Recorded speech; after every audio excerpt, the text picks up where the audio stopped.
It was evening when Elizabeth walked up to the front door with a look of exhaustion on her face.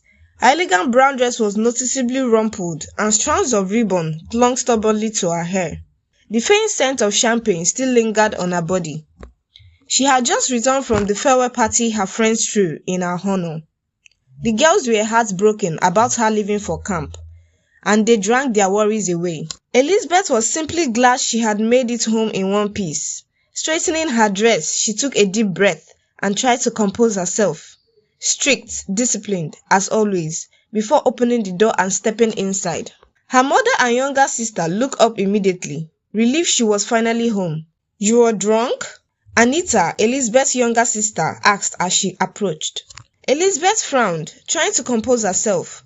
She glanced around as though searching for something to scold her sister about. "How could you ladies spend so much on drinks?" their mother lamented. "You should be spending your time praying to God for a successful call to duty instead." Anita staggered towards her room, muttering to herself. "Mommy, let her be, jare," Anita said with a playful hiss. "She's leaving for camp tomorrow, where she will get nothing less than intense training. If only your father were alive, he would have stopped her from joining the army," her mother said with a sigh. "Oh, my dear Elizabeth, may God guide you. May you never fall victim. Poor Christian," Anita muttered under her breath as she walked into the kitchen, her mother's words of prayer echoing behind her. The following morning, the family woke early to send Elizabeth off. While Anita helped with the packing, their mother kept muttering about the dangers of joining the army. "Please, hold God tight," she urged. "We are at the edge of war." Elizabeth heaved a sigh of relief as she finally boarded the bus. She watched her mother prayed and complained as the bus zoomed off. During the ride, she let her emotions flow, sober at the thought of leaving home so soon. But the moment she alighted from the bus, she put on a strict demeanor, her mind firmly set on duty.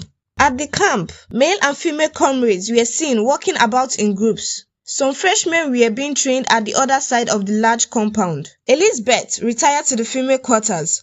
Upon stepping in, the female comrades screamed excitedly. "Miss Responsibility," one called her jokingly. Elizabeth looked away, pretending not to be flattered. They were happy to have her back. It happened to be that in camp, female comrades were never considered equal to the males. The only person bold enough to condemn this was Elizabeth. The ladies had a lot of gist to spill, but as Elizabeth unpacked, the sound of cheering was heard outside and everyone excitedly left to check it out. Elizabeth frowned. Her ego was a little hurt. She expected them to help her company and honor her return. The ladies were taking time to return, so she went to the door to peek. People gathered around a male comrade fully dressed in official wear. They were clapping and singing about his bravery and safe return. Elizabeth rolled her eyes. "We female comrades can do better things," she muttered to herself and went back in. After some time, the cheering died down. The female comrades returned. Elizabeth listened, though pretending to be uninterested as they talked about all the man's achievements. "Comrade Jonathan always returned from accomplishing tasks unharmed," one said in admiration. "No wonder he keeps getting double promotions." Another lady responded, "They say he's skilled and disciplined, but they never told us he's this handsome." Someone else exclaimed with a big smile. Elizabeth hissed loudly and emphasized that they were the reason female comrades are looked down on.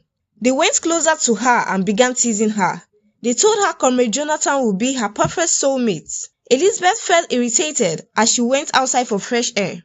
Early the next morning, the ladies were out for training. Their instructor, of a high rank in the camp, was one of those who encouraged unfair treatment of female comrades. During the training section, he kept close watch on Elizabeth, hoping she would do something that deserves punishment. Elizabeth, on the other hand, was aware of this, so she maintained composure. The instructor was disappointed, so he did something else. Walking towards Elizabeth, he said, "You know the army shouldn't recruit weaker vessels like you all. All you do is experience emotional crisis." He smirked. "Talk about your monthly circle. Your life is pathetic." Elizabeth couldn't hold it in. "You are more pathetic. You have made no achievement on your own, but basks in other people's glory," she snapped, glaring at him. The instructor was provoked at that. He dragged her out and threatened to deal with her, but someone rushed to call him out. "Report to the general," the person said and left. The ladies were relieved as he left. They urged Elizabeth to tame her tongue and complained about the instructor's rudeness at the same time. Why are they even giving us this intense training if we are never going to accomplish any task? One of them murmured as they retired to their quarters. The general was sitting at his desk in his office with Comrade Jonathan, the inspector, and one other comrade standing in front. The inspector feared he was in for trouble. He saluted, his hand trembling. "We are at the edge of war," the general began. He explained how critical the country's situation was and revealed his plan to send spies into the enemy's camp to gather vital information that could help stop them. The instructor looked at Comrade Jonathan and the other comrade.